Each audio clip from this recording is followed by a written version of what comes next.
begins tonight's broadcast with news that at least 2 gunmen staged a daylight armed robbery of a downtown credit union today.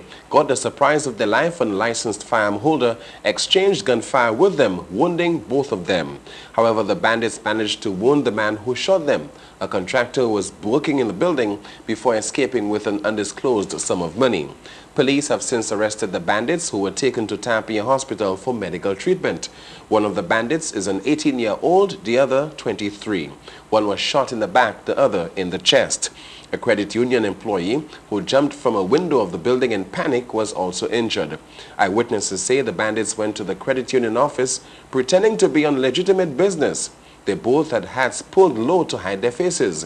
One of the men was arrested for firearm possession last year. DBS's Cecil Actel begins our news coverage.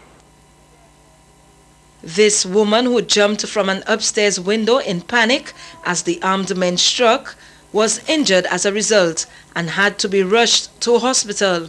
She was one of 2 persons who had to be hospitalized as a result of today's incident at the offices of the Elks Cooperative Credit Union, the other being a man who was shot in the thigh. Police could not say whether he is an employee or was a customer. Eyewitnesses say they were taken by surprise and there was pandemonium and confusion when the armed men burst into the building. The only thing I saw was a gun to my head. And at that time, if a gun is to your head, you cannot do much. I could tell you that you'll not be able to hold the camera there right now, okay? And what was he saying to you? All I was doing is making sure the ladies were calm. They were all behind me. I was the senior person there. I was making sure everybody was calm. All right? We had another guy, he was okay. Another guy upstairs, he was okay, unaware of what was going on. But downstairs, I was making sure the ladies were calm. So what did they do? Did they get to... Most probably they took cash. Yes, they took cash. How many were there? Well, I have to get in the building to do the audit to know how much they went with. How many robbers were there? I think it was about 2 of them. Today's brazen armed robbery has once again spotlighted that apparent impunity with which criminals now operate on the island, striking at will during the day or night. Well, I suppose what we can do from a police perspective is just to put up a presence, a greater patrol in the city. There is a part to be played by institutions of that nature using like private security and what have you, and also their own security mechanism. But for the police part, what we can do largely is to provide a presence to patrol the street. It is difficult, you'll realize, because obviously while we are patrolling one section of the city, something can happen in another section. So whereas there is a part for us to have a greater presence of police, there's also a part to be played by the institution so that they can look at their own security arrangements. Reports are that security cameras are in place in the building, and ironically, the credit union late last year did apparently discuss hiring armed guards to provide a heightened level of security at its premises on Brazil Street. We had agreed to pay for armed protection during the Christmas season, right?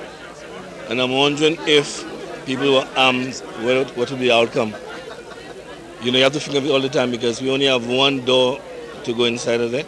As a board, we have discussed it. In terms of the security of the staff, we've always been concerned about it.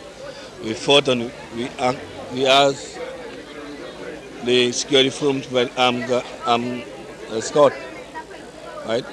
That's a decision on the board. So I hear people saying about there's no armed escort. I don't know why, because we supposed to have paid for that. Although today's armed robbery was a harrowing experience for everyone at the credit union headquarters, the loans officer says he remained calm throughout.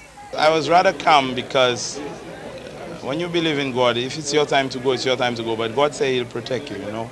And I wasn't really afraid. I was just concerned about the ladies because they're really panicky. And I wasn't afraid. I mean, I was shaken when I heard all the shots being fired. But then, other than that, I wasn't. How many shots did they fire? Well, I can't count, but I could tell you more than 2. And where did they fire the shot? Where did they point the gun? If somebody's firing shots behind you, sir, you ain't going to look to see where they're firing the shots. Was behind you they were firing? No, not behind me. I think you ain't shots. You're not going to look to see where they're fired, right? Last year, St. Lucia saw a record number of violent crimes that resulted in some 40 homicides, 13 more than for the previous year. In other news, a call tonight from the opposition to reduce consumer prices in light of reducing world oil prices. DBS's Don Nicholas reports. Deputy political leader of the opposition Labour Party, Philip J. Pierre, recalls that during the 2006 election campaign,